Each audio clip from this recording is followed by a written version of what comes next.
I am Robert Road of the Southwest Florida PCC. I also work with Tampa Bay Suncoast PCC and directly with Morgan.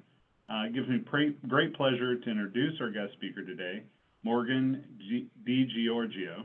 Now, Morgan is the Senior Vice President of Sales and Marketing for Direct Mail 2.0, and that specializes in direct mail digital integration and the utilization of technologies that increase direct mail response rates and drive return on investment for marketing spend. She has 18 years of professional experience in various business sectors and is a subject matter expert for marketing solutions that drive results. Please help me welcome from the Tampa Bay Suncoast PCC, Morgan DiGiorgio. Thank you, Robert, so much. What a wonderful event where so many great groups can come together and join us today. I'm really excited to be here and have the opportunity to talk about a subject that I'm extremely passionate about, and that is the utilization of technology to deploy effective marketing campaigns utilizing my favorite marketing channel, direct mail. So we are going to talk today, or I am going to talk about direct mail retargeting and also the brand new USPS 5% direct mail retargeting postal promotion. So I will talk a little bit about that today as well. So first things first, just to talk about the foundation of it all. And the average business uses more than 4 different marketing channels in their marketing efforts. So they're either utilizing one of these 2 different types of strategies. The first one is an omni-channel marketing strategy. And this is where we start with the customer and we are delivering a consistent, seamless experience across all channels. Now, I'm sure that you are all very familiar with the USPS informed delivery, and that is a very good example of the utilization of an omni-channel marketing strategy. We have a direct mail piece. We are displaying the exact same message that's going out on the mail piece through that informed delivery campaign prior to that mail recipient receiving that mail in their mailbox. And then we also embed that full color ride along that looks just like the mail piece underneath. So seamless, consistent experience, that is omni-channel marketing. The second type of marketing strategy is something called multi-channel marketing. And this starts with the business, and we are delivering different marketing messages through different channels to the end user. Of course, the branding is similar. We're branding marketing for the organization, but the offers may not be the same, and the schematics and everything about that creative probably looks different as it's being deployed through different channels, and in a lot of times to different audiences. So when we have our marketing strategy being deployed, when people respond to marketing, they go online. MIT did a study and they found that about 90% of consumers, when they respond to marketing, are going to go online. And I don't need a study to know that, because I know that that is how I respond to marketing. And I'm sure that everybody on the call today can identify with that. Someone tells you about a new product or service, you see a social media ad, you receive a direct mail piece, you see a billboard. If you are interested or you respond to that marketing channel, you're going to go online. You want to learn a little bit more about that product or service or about that company, which is fantastic. That means that our marketing strategy is working. It is driving that initial conversion and driving that prospect to the website. The challenge is that according to Google Analytics, which Google Analytics is something that can be placed on a website and track website activity, 96% of the website visitors that were driven by the marketing through that initial conversion leave.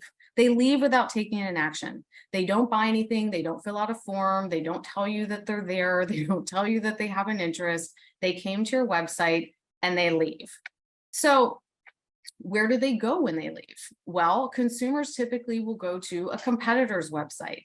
We want to be a savvy buyer, and we have access to a ton of information in today's day and age. So I know for me personally, if I have an interest in a product or service, I'm going to look at a couple different companies that have a similar product or service. I want to see what their reputation looks like. I want to read reviews. I want to ensure that they're reputable and that they have good customer service, or what is their return policy.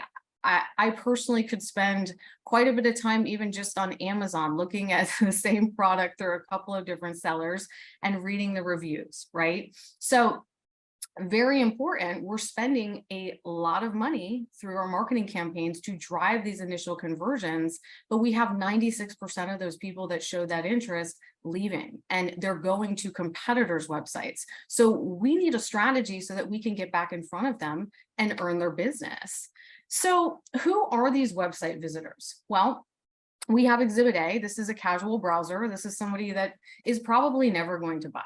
They're just on your website, casually browsing, don't really have any serious interest. Then we have Exhibit B. This is an undecided consumer. They are interested, they're on the website, but they're just not ready to purchase right now. Then we have Exhibit C. That is an active shopper ready to buy, cash in hand right now, and they convert. That is your 4% that converts right away. So who we want to focus on is the undecided consumers, right? The 96% of the website visitors that leave without taking an action. So what do we do? How do we get them back? Well, most businesses utilize digital retargeting to re-engage their website visitors. And I'm sure that we have all been a product of digital retargeting. You go to a website, you look at that pair of shoes, or you're on Home Depot's website looking at that new grill, before Labor Day. And next thing you know, as you're browsing the internet, you start seeing a picture of that item all over the internet. And maybe you see it in your social media news feed as you're scrolling, you're on, the CNN or the Weather Channel website, and you see a picture of that item. That is digital retargeting. You are being retargeted through the digital marketing ecosystem. And we all experience this on a daily basis. I know at least I do. So most businesses have that incorporated into their marketing strategy. But did you know that you can do a very similar type of marketing approach with direct mail?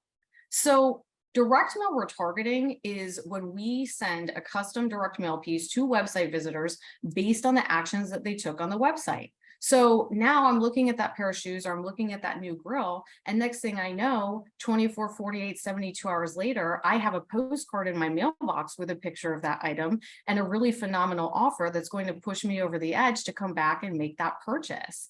And 47% of marketing respondents report that retargeted direct mail increased conversion rates, which I'm not surprised, because direct mail is an extremely effective form of marketing. So this is actually some data from the United States Postal Service, okay? There was a webinar that they put on a couple of months ago when they were starting to talk about their direct mail retargeting promo. 7 out of 10 online carts are abandoned, equating to about $18 billion in sales left hanging. That is a lot of revenue being left on the table. I don't know if we have any mailers on our call today, but I am sure that you have clients that would love an opportunity to use an effective marketing strategy to tap in and convert some of this $18 billion that is being left on the table. And think about all the additional value that we can be adding for our clients and have extremely happy customers that are utilizing an effective form of marketing to drive additional revenue into their organizations. So digital media and direct mail together is garnering around 39% more attention than digital only campaigns. So there's a lot of reasons for that, and I will talk a little bit more about that in just a minute. So wow, direct mail retargeting. How does this work? How do I send a direct mail piece to someone that was on my website with a picture of that item that they were looking at? Well, there is very sophisticated, some might call a little bit creepy, but sophisticated technology that is out there that gives us the ability to de-anonymize a website visitor and grab information about them and the actions that they took on a website. So a couple of different data sets are pulled here with this technology. When someone goes to a website, there are different things that we can pull about them to identify who they are.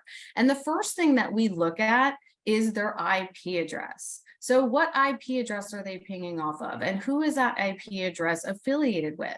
Now, this is a kind of a broad and general data point, and it's not always the most accurate because an IP address can change every time that you reboot your modem.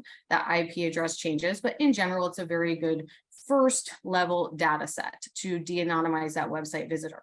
So we want to look a few layers further after that IP address verification. So then we want to look into the device ID. So what device am I utilizing on the website? Is my work computer? Is that registered to me? Is it a home PC? Is it my cell phone? That's definitely registered to me. But what if it's not? What if I'm on my husband's phone plan and for some reason it's registered to him? Well, then we can look into the cookies on the device.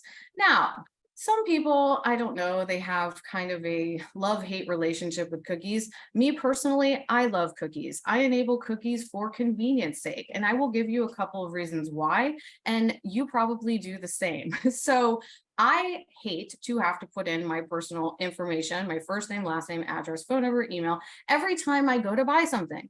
I don't want to have to do that every single time. So I enable cookies on my devices for convenience sake so that I can just pop in and start typing Morgan, M-O-R, and everything auto-populates, my name, address, phone number, boom, there you go.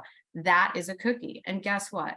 That cookie encapsulates my name, my address, my phone number, my email address, all of this data about me. My phone knows pretty much everything about me. It knows how many steps I take in a day. It knows where I go. It knows that I go to the office 4 out of 5 days a week. And if I get into my car in the morning and there was an accident, a little notification might pop up and it might say heavy traffic, an additional 25 minutes to XYZ destination, because my phone knows my behavior. Those are cookies, right? So a lot of us enable those for convenience sake. So this technology takes all of the data that's garnered from that IP, device ID, cookies on the device, geolocational factors, where is the device being utilized, and in how many instances, and for how long. Like, for example, direct mail 2.0 address, we can see, oh, she's at 600 Cleveland Street, Monday through Friday during the hours of 8 a.m. and 4, and she's at, whatever Lagoon Drive on mostly Saturday and Sunday. So this technology can clearly identify what is probably my residential address, okay? So that is how we gather the information about these website visitors. Now, we do have a technology that utilizes all of these different types of ways to identify a website visitor. And I want to keep this purely educational, but I just want to talk a little bit about how our technology works to give you a little bit of mass as to how we can utilize this technology to deploy effective direct mail retargeting campaigns. So what we're really doing here in the identification of those website visitors is we are building a mailing list. And we're not just building any mailing list. We are building one of the most effective mailing lists that there are. So on average, around 65% of marketing is who you are marketing to, right?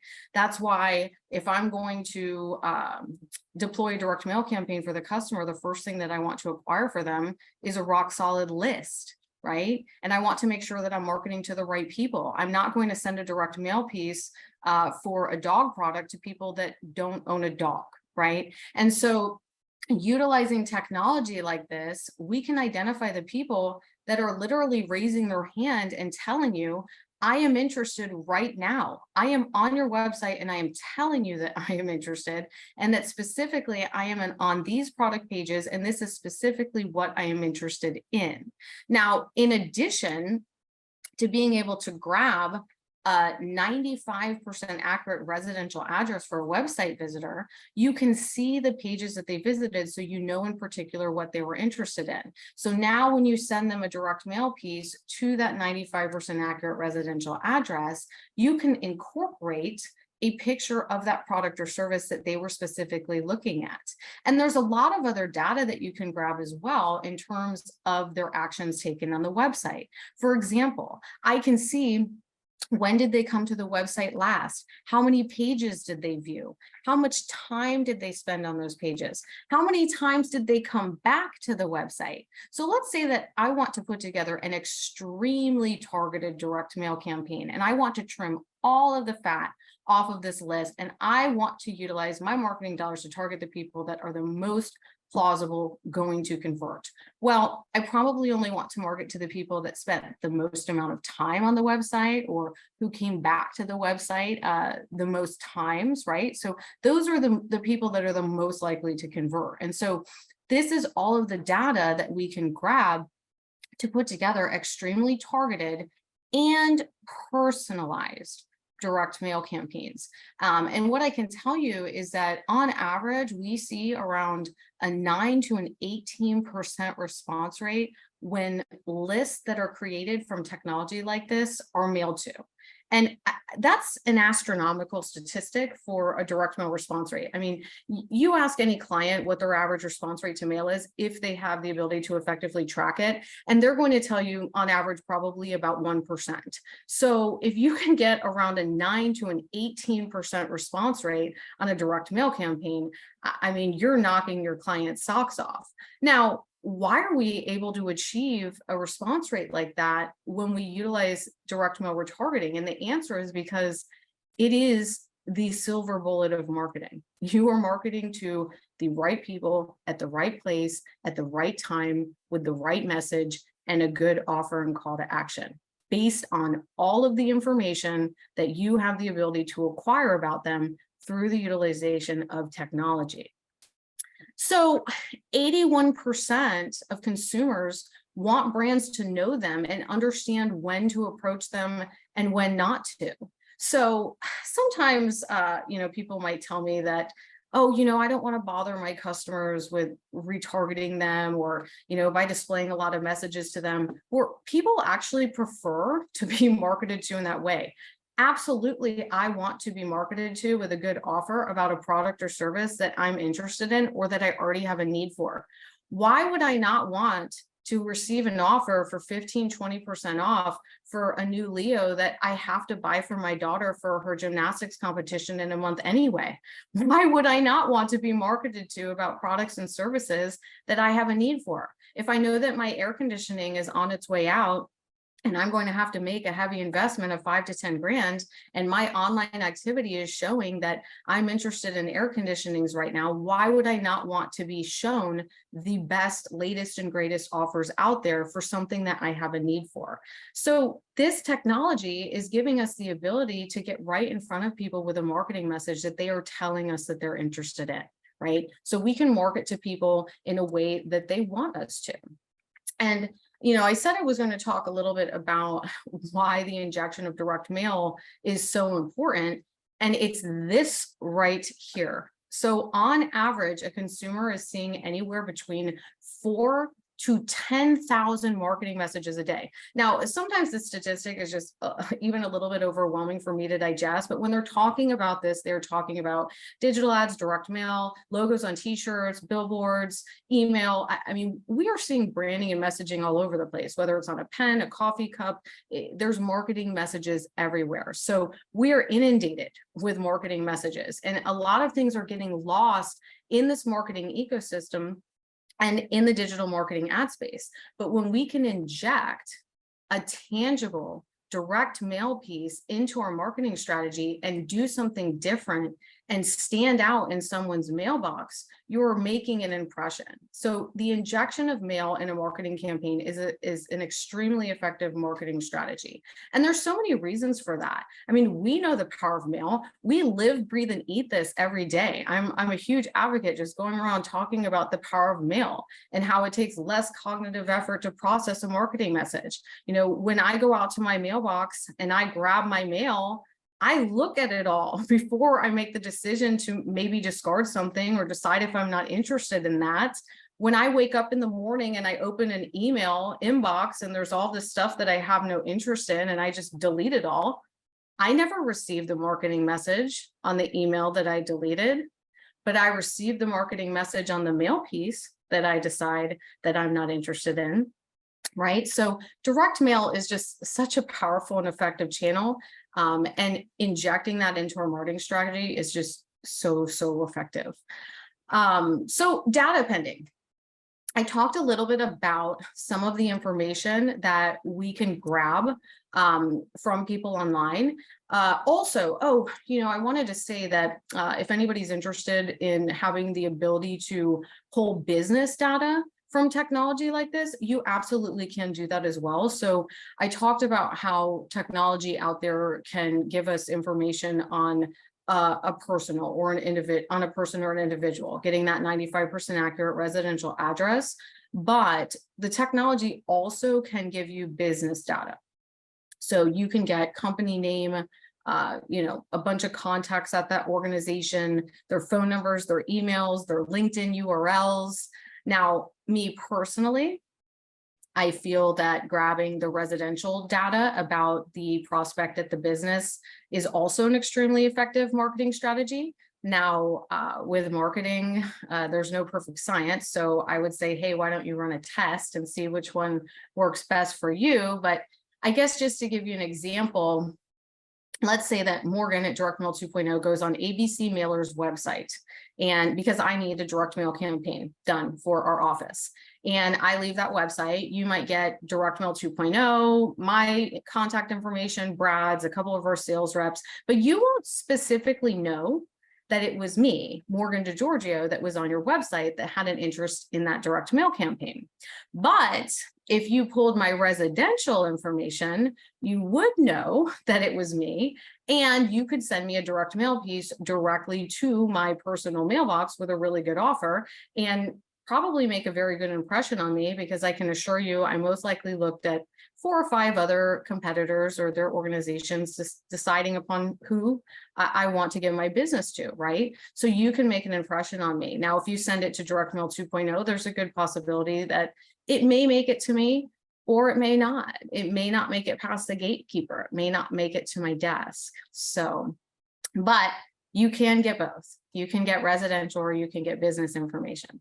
Okay, that's enough of that little tangent. Now back to data pending. So I told you about the information that you can get from that technology, but there are ways that we can even further personalize our direct mail retargeting strategy by using data appends. So you have a postal address, you have information about that website visitor, what they looked at, their actions taken on the website, but maybe you want to append other data for a couple of different reasons. Maybe you are a luxury real estate company and you pull all of the information about the people that were on your website, but before you send them this very expensive, luxurious direct mail package, trying to coerce them into listing their multi-million-dollar home with you, or utilizing you as a luxury real estate agent to find their new home, you might want to append some additional data, like, do they own a single family home? What is their income information? So that you can be sure that you're investing your marketing dollars and mailing to the right people, and maybe not just somebody that's on the website daydreaming about when they win the lottery and printing out a picture of something to put on their vision board, right? So there's a lot of ways that we can improve the targeting and not just targeting, but even personalization of our direct mail retargeting by appending other data about that individual. You know, maybe I'm a car dealership and I want to append vehicles in the home, and I want to put a picture of their car on their direct mail piece and say, hi, I would like to buy your car. Come on in, right? And this is so important because nearly 80% of consumers are more likely to do business with a company that is offering a personalized experience. 78% of consumers will only engage in offers if they have been personalized to their previous engagements with a brand. So that could mean their previous engagements from a marketing perspective, like what I've been talking about here, what they've been looking at on their website, or that might be based on past purchases with the company. I may want a coupon for something that I purchase from you frequently, right? So their previous engagements. And the mere fact that even if you just put a name on a printed mail piece, that can increase response rates by as much as 135%. So this is an example of a direct mail retargeting postcard, okay? It says, "Hi Jay, we know you're a sneakerhead and we got you." It doesn't say, "Hey Jay, we're creepers, we know you're on our website and we want you to come back and buy our sneakers." But you can see that they utilize personalization here. So they appended his name to the address. They know in particular that he was interested in the new collection. So they're giving him 15% off of the new collection. And they've got a picture of the shoes right there. Like if I'm looking at a pair of shoes online, and I say, "Oh my God, I'm better not, if another box shows up at my house, my husband's going to file for divorce. I don't need these, but something might pop up and say, "Wait, 10% off if you buy these now." And I'm like, 10% isn't worth it. And I leave. But maybe a couple days later, I get a mail piece that says 20% off and free shipping if I buy two. And now I think, you know what, I'm going to come back and make that purchase. And so that is just a good example of direct mail retargeting right there. So let's talk a little bit about the 4 stages of direct mail retargeting. So first stage is the awareness stage. This is someone that is just casually browsing. They're probably not really looking to make a purchase. This is, an undecided consumer. They're just kind of starting that buying journey, right? They're looking at the homepage, maybe some category level pages, but they're not drilling down into specific products or services. So when we retarget them with mail, we want to include a very broad message, just general about the company and the brand, product, services, but something that's relevant.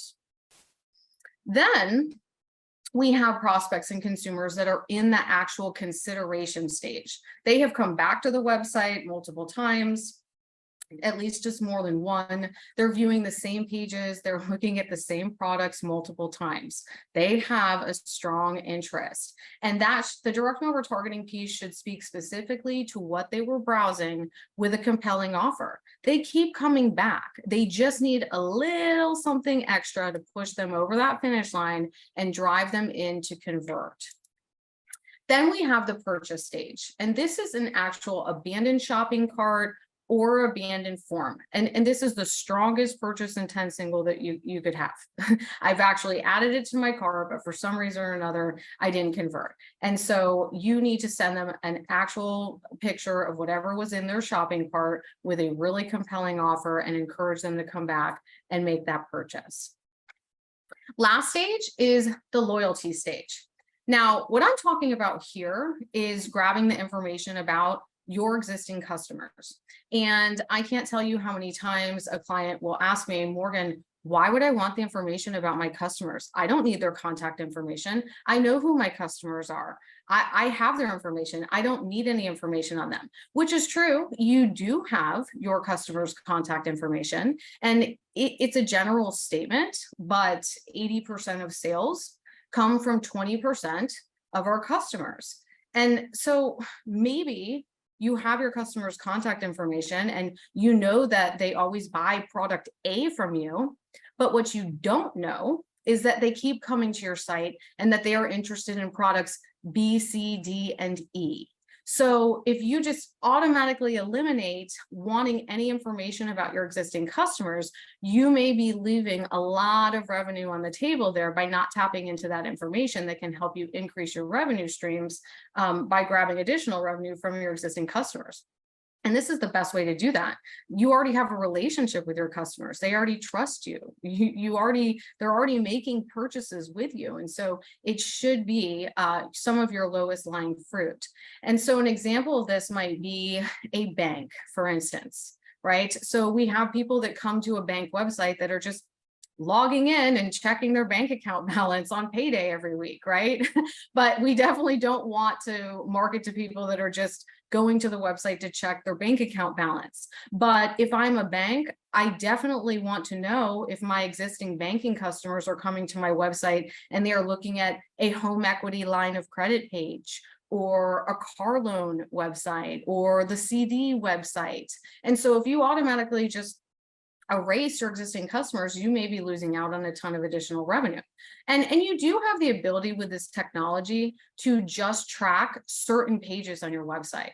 So for example, maybe I don't track the page that people are logging in to grab their bank account balances. Maybe I only track the home equity line of credit page, and I just find out who those people are, and then I append additional data about them. Do they own a single family home? What is their income information? And I pre-qualify them before I invest in marketing dollars to re-engage them with a direct mail piece. Okay, so now I just want to show you the power of a direct mail retargeting strategy. Now, I'm not going to disclose who this company is, but you may know just by looking at the picture here on the postcard. But this company in particular does have one of those ads that pops up if you go to leave the site. If you put their portable blender in the shopping cart and you leave, something will pop up and offer you 10% off. If you abandon, then you will receive a postcard with 15% off within 72 hours. And just by employing that strategy, they were able to achieve a 15.14% response rate from direct mail retargeting and a 12.83% conversion rate from return visitors. That is astronomical for direct mail. That is so much additional revenue that this company utilized just by employing a direct mail retargeting strategy. Now, this is a church, they're a nonprofit, and I just want to talk about how they use this technology to increase their donor pool. So in order to boost revenue for a nonprofit, we have to consistently be increasing our donor pool. And not to be morbid, but in nonprofit, people pass away. We're always asking the prospective donors, the same ones over and over again to support our cause. And so an effective strategy, you can put the pixel, there's a pixel that goes on a website. That is where we have the ability to aggregate all of the data about the website visitor and put it on the ways to get involved or the how to give pages. And then you can identify people that have an interest in contributing to the cause, and you can send them a direct mail piece and request that they contribute to that nonprofit organization. And this organization in particular was able to generate 6,780 first-time donors just by using that pixel and placing it on the ways to get involved pages on their site. Last one. Now, this was a university. So this is for higher education. And they had the pixel firing on their website site-wide. They wanted to track everybody that came to the website and their web activity because they wanted to know, are they interested in financial aid? Like most universities, they had multiple different undergrad programs, whether it's business, nursing, legal, whatever it might be.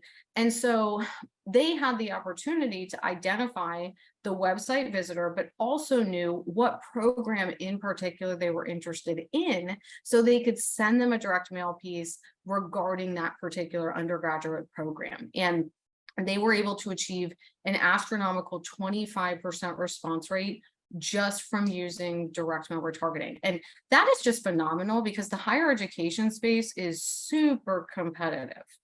So if I have clients that are in higher education, or I am a higher education client, I would be using technology like this so that I could ensure that I am getting ahead of the curve on my competitors and capturing that business.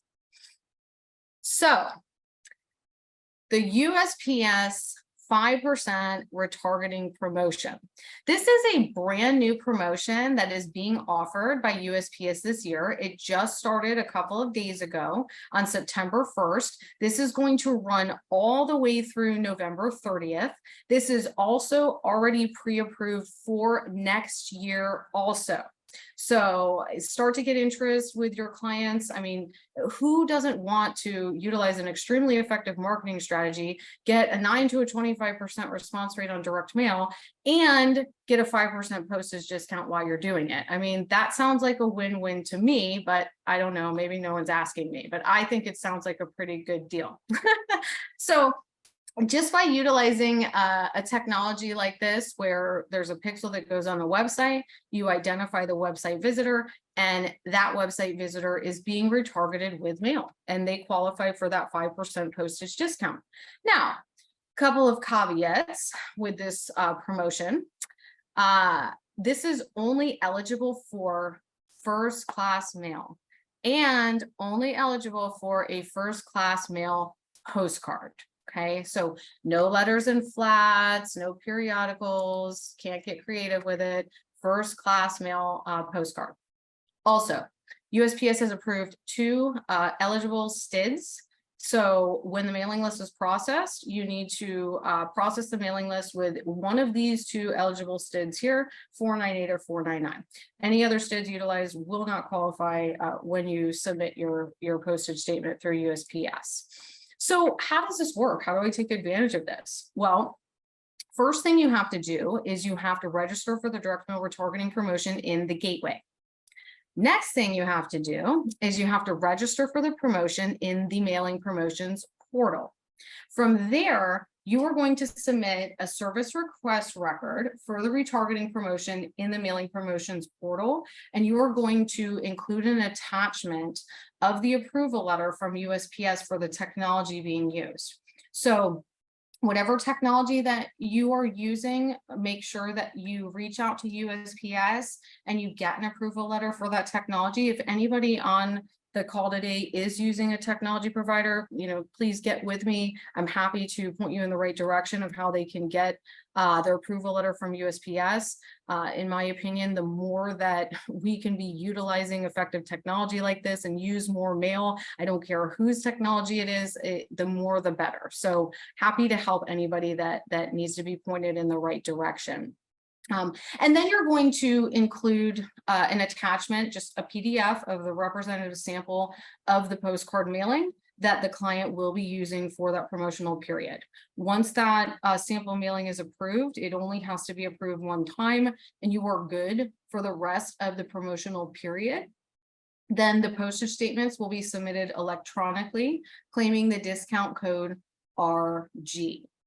Of course, you want to just make sure that you retain a hard copy for your records, just in case, never know. And just one little extra tidbit that I'd like to slide in here too. Seeing as how this is only eligible for first class mail, and typically these direct mail retargeting mailing lists tend to be on the smaller side, or they're more targeted. I think that it might be prudent to look into using the direct mail retargeting promotion within a combined or a commingled mailing, just to add on even some additional cost savings there for yourself, or to be passed along to your customers. So that is it from me today. I really appreciate the opportunity to kind of get on here and geek out about technology and direct mail retargeting. As you can see, I'm very excited about it. So I really thank you guys for having me on. If anybody has any more questions about this or how this works, I'm happy to help in any way I can. You can reach me by scanning that QR code, or email me there, or call that phone number there on the slide. So thank you. Thank you, Morgan. That was amazing. A lot of information, and I'm sure beneficial to all of our industry partners here. My name is Yanis Lagram, and I am part of the Miami-Dade County PCC. And I will actually do questions. If you have any questions, please feel free to write them in the chat box or unmute yourself, and you can ask Morgan yourself. So checking here on on the questions, I have one. It says, I think these strategies would work well with expanding participation with postal customer councils as well. Is there a different approach to a customer that you want to purchase an item and a customer that you want to be engaged and join a group like the Postal Customer Council? It's really the same strategy, and I think that it just depends upon what you're trying to achieve. There's different ways that we can set up the pixel on your website to grab the information about the people that you're trying to target. So if you were trying to boost membership for the PCC, then I would suggest that we put the pixel on the pages on your website where people are starting to inquire about membership, right? So how do I join? Or I'd have to look at the website, but there's effective strategy that we can use there, that we can grab the information about certain people. Or maybe you happen to be running a marketing campaign that's trying to boost new membership. So we want to put the pixel on the page where you are driving people to, so that we can grab their information and reach back out to them and try to just push them over in actually joining and getting that membership. So yeah, and then like I said before, you can decide whether you want their residential information or their business information. I recommend their residential, just go right to the source. That would be my recommendation, but happy to talk out the strategy with you a little further if you want to reach out to me personally. Definitely, that is definitely good information. Okay, another question we have here. How do you feel about keeping Alexa on always listening? Is that a program that uses direct mail retargeting? Yeah, so we were exploring the Alexa and Google Voice integration with direct mail, but that's something a little bit different. So how do I feel about Alexa being always on? I'm actually just kind of immune to it. I'm just not one of those people that it really bothers. And it's just kind of funny because I could be having a conversation about something, and next thing you know, oh, I'm seeing ads for it on my phone, or whatever. I'm just immune to it. I work in marketing, so nothing really surprises me anymore. You're probably asking the wrong person. I just don't, it doesn't bother me. It doesn't bother me at all. But there are other people that are like to be a lot more private, and it's just a little too invasive for them. So it's personal preference. But you can't use that for direct mail retargeting currently right now. But I like the idea, and that's really kind of taking it one step further. It's something to look into. There you go. Okay, I have another question here. Have you noticed consumers are now anticipating a discount if they place something in their cart and then leave purposely, triggering it to receive those discounts? I don't think so. No, I don't know that that's something that people strategize. I mean, there might be a few people out there that do that, but not all businesses necessarily employ that type of a strategy. So I don't know. I mean, it's hard to say. I can tell you that I do receive a lot of those offers, okay? And most of the time, I bite. So I have to admit, I'm one of those. Okay, the other one I have here is, do you feel that this targeting strategy works better with certain age groups opposed to others? No, not necessarily. And if you look at the data out there, firstly, I just think that there's a huge misconception still in today's time and space that direct mail is only effective for maybe like an age demographic or certain demographics. But if you look at the data, direct mail is a phenomenal channel that has a very high response rate across all age groups. And we're seeing even more engagement even through the younger demographics, including the millennials. So I think it's just an effective marketing strategy in general by employing successful marketing tactics, whether that's omni-channel, delivering the exact same message with a cohesive strategy between digital marketing and direct mail. And then, of course, just using personalization and targeted messaging, a good offer and a great call to action. And it's just effective marketing regardless of the age group. Okay. All right.